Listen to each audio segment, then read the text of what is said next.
The checks everyone's been whispering about might actually land in your mailbox before the holiday lights come down. While most Americans are focused on Black Friday deals and holiday shopping, there's a financial development unfolding in Washington that could put $2,400 directly into the pockets of Social Security recipients. President Trump's latest announcement has sent shockwaves through retirement communities nationwide, and the timeline he's proposing is far more aggressive than policy experts anticipated. This isn't another empty promise or political talking point that fizzles out in committee meetings. We're talking about concrete legislative momentum that's gained serious traction in recent weeks. If you're receiving Social Security benefits, the next 60 days could determine whether you'll see this money deposited into your account before Valentine's Day. The proposal includes specific eligibility requirements that affect different groups of retirees in different ways, and understanding exactly where you fall could mean the difference between receiving this payment or watching it pass you by. Let me break down everything you need to know about who qualifies, when these payments could realistically arrive, and what's happening right now behind closed doors in Congress that the mainstream media isn't fully explaining. Now, let me tell you something that's going to sound almost too good to be true, but I'm going to walk you through every single detail so you can verify this information yourself. Just last week, President Trump made a statement that caught even seasoned political analysts off guard. He was speaking at a roundtable discussion focused on economic recovery for retired Americans, and he didn't mince words about his intentions to push through what he's calling the Senior Security Enhancement Act. This isn't some vague campaign rhetoric or a promise that'll get shelved until after the next election cycle. What we're seeing is an actual legislative framework that's already been drafted, and sources inside the Capitol building are saying this has bipartisan interest, which in today's political climate is about as rare as finding a unicorn in your backyard. The $2,400 figure didn't just get pulled out of thin air either. This amount is specifically calculated based on what economists are calling the inflation gap that Social Security recipients have experienced over the past 3 years. You know how your grocery bill seems to have doubled, but your Social Security check barely budged? Well, that's exactly what this payment is designed to address. The Treasury Department conducted an extensive analysis looking at the real purchasing power of Social Security benefits compared to actual cost of living increases, and they found that the standard COLA adjustments haven't kept pace with what seniors are actually spending on essentials like food, utilities, and prescription medications. The $2,400 represents what they're calling a catch-up payment, money that should have been included in previous adjustments but wasn't because the formulas they use to calculate these things don't accurately reflect the reality of retirement expenses. Here's where things get really interesting, and this is information that most news outlets are either missing or deliberately overlooking. Trump's statement specifically mentioned that this wouldn't be treated like the previous stimulus payments where everyone had to wait months for processing and distribution. He's proposing to use the existing Social Security Administration infrastructure, which means if you're already receiving Social Security benefits through direct deposit, this payment would follow the exact same route. No new applications, no special forms to fill out, no waiting in line at some government office. The technology and systems are already in place, which is why the timeline could be so much faster than anyone expected. The Social Security Administration processes millions of payments every single month without a hitch. So adding one supplemental payment to that stream is actually much simpler than starting from scratch like they did with previous stimulus programs. But let's talk about the elephant in the room, because I know this is what you're wondering. How is this actually going to get funded? And is it realistic to think Congress will approve this? The funding mechanism is actually quite clever, and this is where Trump's business background seems to be influencing the approach. Instead of adding this to the deficit or requiring new tax revenue, the proposal taps into what's called the general fund surplus. Now, you might be thinking there's no such thing as a government surplus, but here's the reality. When the economy performs better than projected, which it has been doing despite all the doom and gloom you hear on the news, there's actually excess revenue that comes into the Treasury. This money typically gets reallocated to various programs or just sits there earning minimal interest. The proposal is to redirect a portion of this surplus specifically to Social Security recipients as a one-time supplemental payment. It's not creating new spending, it's redistributing money that's already in the government's accounts. The political calculus behind this is fascinating too, and understanding it helps explain why this might actually happen when so many other proposals die in committee. Both parties are looking at the upcoming election cycles, and seniors represent one of the most reliable voting blocs in American politics. You show up to vote, you pay attention to issues, and you remember who kept their promises and who didn't. Republicans see this as fulfilling a commitment to support Americans who built this country and deserve better than watching their savings evaporate due to inflation. Democrats, on the other hand, have been pushing for increased support for seniors for years, so voting against this would contradict their own platform. This creates what political strategists call a convergence of interests, where both sides have compelling reasons to support the measure, even if they disagree on dozens of other issues. Now let's get into the specifics of who would actually qualify for this payment, because this is where details really matter. The current framework indicates that anyone receiving Social Security retirement benefits as of December 1st would be eligible. This includes people who retired at 62 and took early benefits, those who waited until full retirement age, and even those who delayed until 70 to maximize their monthly payments. The payment amount would be a flat $2,400 regardless of your monthly benefit amount, which is actually quite progressive when you think about it. Someone receiving $1,200 a month gets the same supplemental payment as someone receiving $3,500 a month.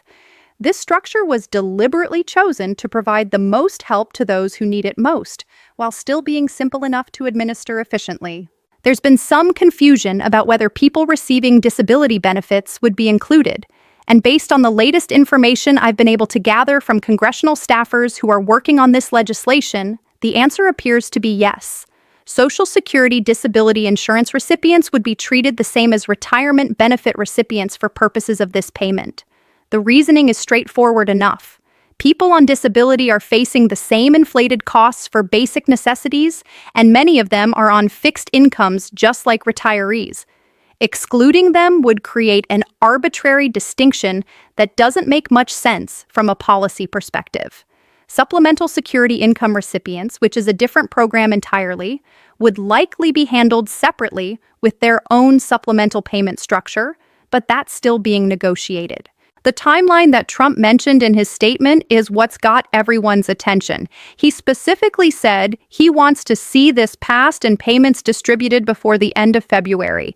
That might sound impossibly fast if you're used to how slowly Washington typically operates, but there's actually precedent for moving quickly when there's political will. Remember how fast the first round of pandemic stimulus payments happened once Congress finally agreed? The infrastructure for rapid distribution exists, it just needs to be activated. The Congressional Budget Office has already scored the proposal, which means they've analyzed the costs and economic impact. That's usually one of the biggest time consumers in the legislative process, so having that done already puts this ahead of where most bills are at this stage. What's happening right now behind the scenes is a series of negotiations about the exact legislative language. This is where things can either move forward smoothly or get bogged down in endless debate. The core concept has support, but there are always details that need to be hammered out. Some senators want to add provisions that would make future COLA calculations more generous. Others want to include protections that would prevent this payment from affecting eligibility for other programs like Medicaid or food assistance. These are legitimate concerns that need to be addressed, but they also create opportunities for the bill to get weighed down with additions that might sink it. The strategy from the administration seems to be keeping this as clean and simple as possible to maximize the chances of quick passage. There's also a significant amount of work happening at the Social Security Administration itself to prepare for potential implementation. Even though nothing has been officially approved yet, they're doing what's called contingency planning. This means updating their payment systems, training staff on how to handle questions about the supplemental payment, and coordinating with the Treasury Department on fund transfers. Government agencies learned from the chaos of previous stimulus distributions that preparation matters. Having systems ready to go means that once legislation passes, implementation can begin within days rather than months. One aspect that hasn't gotten enough attention is how this payment would be treated for tax purposes. Based on the current proposal language, this would be structured as a non-taxable benefit, similar to how the previous stimulus payments worked. That means the full $2,400 would be yours to keep without having to give a portion back to the IRS next April. For planning purposes, this is crucial information because it affects how you might want to use this money. Whether you're catching up on bills, building an emergency fund, or treating yourself to something you've been putting off, knowing that the full amount is available without tax implications changes the calculation. The economic impact of putting this much money into the hands of seniors would actually be quite substantial for the overall economy. We're talking about potentially 60 million recipients, which works out to about $144 billion being injected into the economy. Economists who study consumer behavior know that retirees tend to spend supplemental income rather than save it, especially when facing cost pressures. This money would flow directly into local communities through spending at grocery stores, pharmacies, utility companies, and local businesses. From a pure economic stimulus perspective, targeting seniors might actually be more effective than broader programs because the money tends to get spent quickly on necessary items rather than being saved or used to pay down debt. There are skeptics, of course, and it's worth addressing their concerns head-on because you deserve to hear all sides of this. Some economists worry about the inflationary impact of injecting this much money into the economy at once. Their argument is that if everyone suddenly has an extra $2,400 to spend, prices might increase to absorb that additional purchasing power, ultimately leaving seniors no better off than before. This is a legitimate economic theory, but the counterargument is pretty compelling. This isn't new money being created, it's existing government funds being redistributed. More importantly, the amount is relatively modest compared to the overall size of the economy, and it's addressing a genuine shortfall in purchasing power rather than creating excess demand. Another concern you'll hear is about the precedent this sets. If the government sends out supplemental payments now, will seniors come to expect them every year? Will this become a regular thing that Congress feels pressured to repeat? These are fair questions about long-term policy implications. The administration's position is that this is a one-time correction addressing a specific problem with how COLA adjustments have been calculated over the past few years. They're also proposing reforms to the COLA calculation methodology itself to prevent this kind of gap from developing in the future. Whether those reforms actually happen remains to be seen, but at least there's acknowledgement that the current system isn't working as intended. The real question on everyone's mind is whether this will actually happen, or if it's going to end up being another political promise that evaporates once the news cycle moves on. Based on everything I'm seeing and hearing from sources who work in and around the legislative process, this has a legitimate chance of passing. The combination of political pressure, economic justification, and practical feasibility creates a unique situation where what usually seems impossible might actually occur. That doesn't mean it's guaranteed, and there will undoubtedly be obstacles and delays along the way, but the momentum is real. The framework is established, and the political incentives align in a way that doesn't happen very often.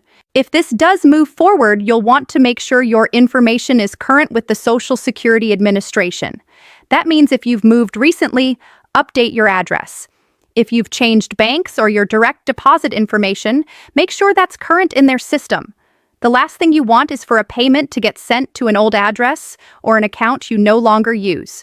You can check and update your information through the My Social Security online portal or by calling their toll-free number. Don't wait until the last minute to do this because processing changes can take a few weeks.